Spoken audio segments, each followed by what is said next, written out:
Today we're going to be taking a look at the top 25 vintage baseball cards sold on eBay for November 2024.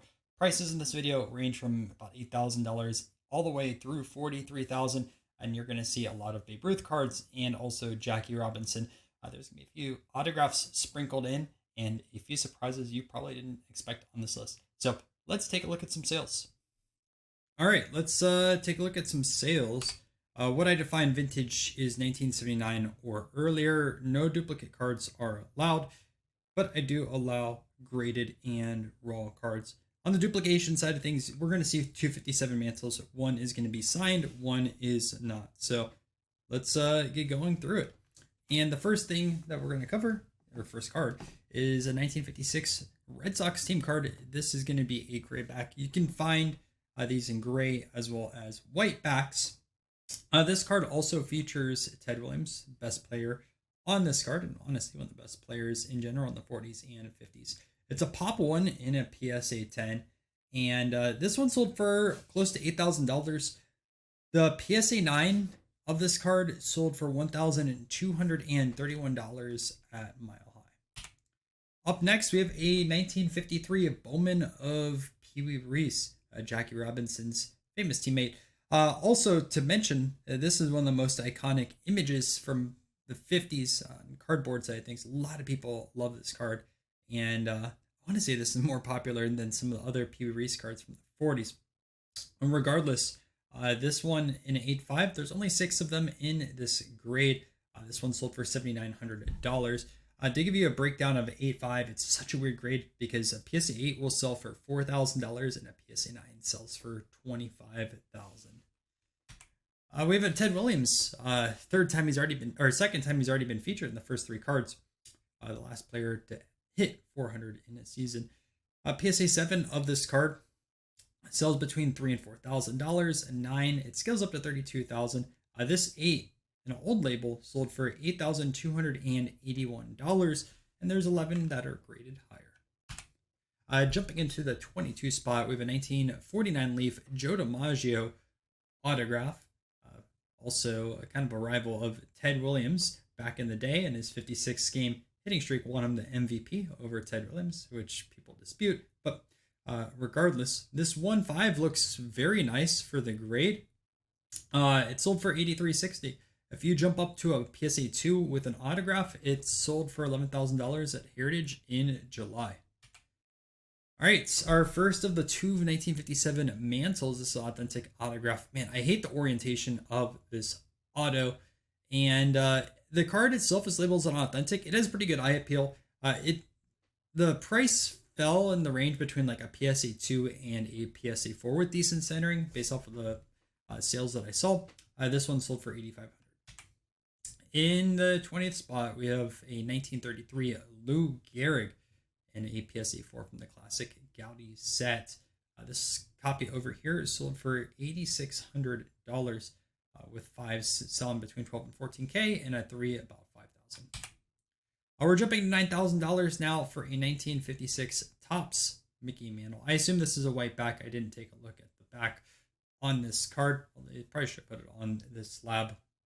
This sold slightly more than the last PSA 7 in a white back. I know people talk about taking a BVG, minusing it by 1 or 2 for a PSA price point, but just telling you on that what this sold for. Yeah, let's move on to the next card. This is also Mantle's MVP season. T206 Cy Young in a PSA 5. It's coming back.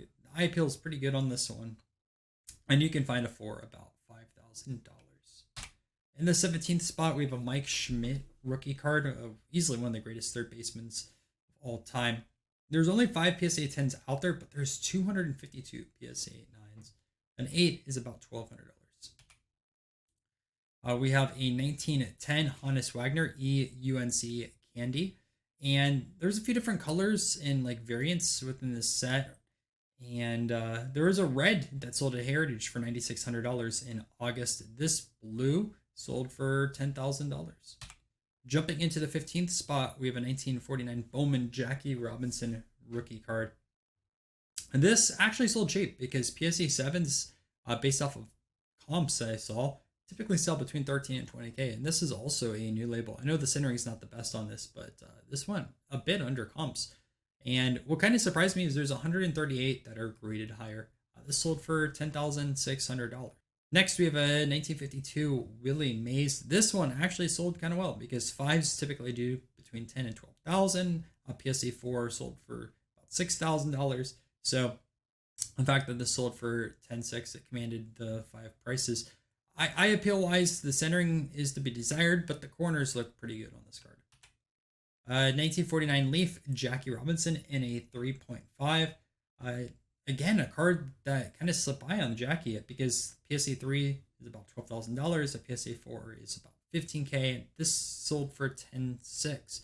It's also a brand new slab with this 9 cert. Again, centering's a little bit off, but it kind of went under comps. In the 12th spot, we have a Nolan Ryan rookie and an SGC 8.5, the Strikeout King. SGC 8 sells for about 7,000 and 9 sells for about 30,000. This one sold for close to 11,000. Man, it must suck getting an 8.5 because you're so close to a 9. 11th spot, Bond Brad Jackie Robinson, the portrait card.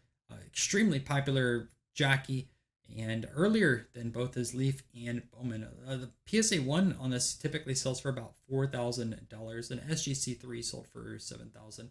This 3.5 sold for $11,201. Now, before we jump into our top 10, let's look at some honorable mentions. Up first, a Topps 3D, a Boog Powell. And the last 8 of this sold for $5,400 back in 2022. This sold for $7,000. A 57 Mantle and a 7.5. We saw his auto a little bit earlier, and it sold slightly more than this. This has great centering, at least in my opinion, for 57. 7s typically do about 4,000. 8s typically do about 12,000. So pretty close to the middle on this one. A 1964 stand-up of Hank Aaron in a 9. There's Pop 10 on PSA 9. No PSA 10s out there. The last 9 did 56.50 at Memory Lane. This sold for 67.12. A 1980 Willie Stargell. This is a prime example of multiplier for a slab because a PSA 9 does about $40. This 10 sold for $7,500. The last 10 before this sold for $51.96 at Mile High, and that was in December 2023. 1949 Leaf of Babe Ruth. This 4.5 outsold a recent PSA 5 at Heritage in December of this year, and the sold price on this one was $7,750. One of its more popular cards. It was issued after his death. And then a 1954 complete set that was raw. You have your Aaron Banks and K-Line rookies. There's also so many other players in there. Mays, Jackie Robinson, Warren Spahn, 2 Ted Williams. And this one sold for $7,750, which seems a little cheap, but I don't pay attention to full set prices. All right, we are jumping into our top 10 now.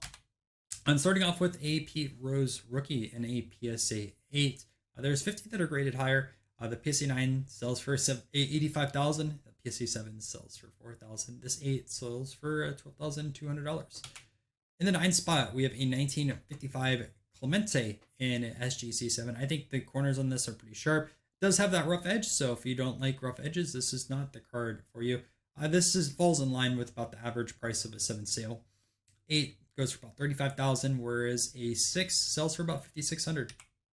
A 1952 Jackie Robinson. This 4 sold for $14,342. Huge premium on this one.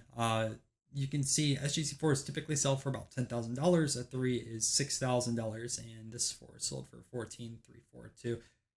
This does look like a lot nicer though than a lot of the 4s that I have seen graded. Jumping into the 7th spot, we have a Mickey Mantle rookie card. It does look like it has some roller marks on there, and you can see one goes to the face, one through the back, and looks like it ends right before the name placement. But this one sold for $15,000, and PSA 3 is about $13,000. PSA 5 is about $25,000. 1933 Gowdy Ruth in a 3.5.